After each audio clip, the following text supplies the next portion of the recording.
Hi folks, Aaron Day here with our next quick business tip on the fact-finding stage of your sales process, your formalised complex sales process.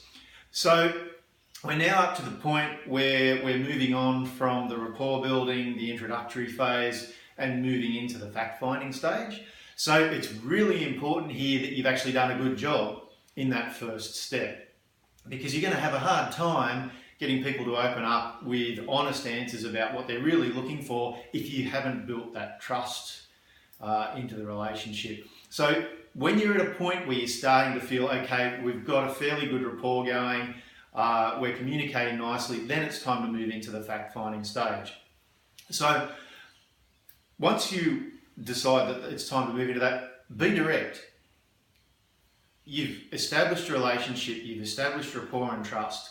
So at this point, they're actually expecting you as a professional to move into the next stage and start looking at how you can solve their problems.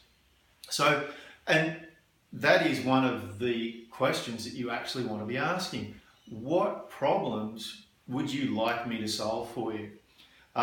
Some of the other things that you also want to maybe consider are asking questions like, what was it that appealed to you about our offer, our product or service? Or, why are we sitting here talking today? What is it that you want me to help you with? So be direct about asking those questions, and then start in the next step, start building a picture of what it looks like when it's fixed. So you want them to be describing to you not only what are the problems that they want solved, but also start building yourself a picture of what that looks like for them when you've actually solved the problem. And the fourth step in your fact finding is to start building a checklist. So this checklist is going to be really valuable for you as you move further into the sales process.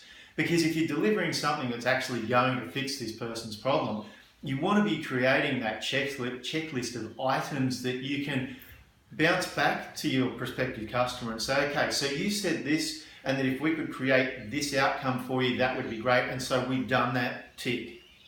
And that's what you want to be able to do. And the more of those boxes you can identify to tick as you move through the sales process, the more chance you've got of making a successful sale. So that's pretty much the basics of the fact finding, and we'll move on to the next stage in the next video. I'll see you then.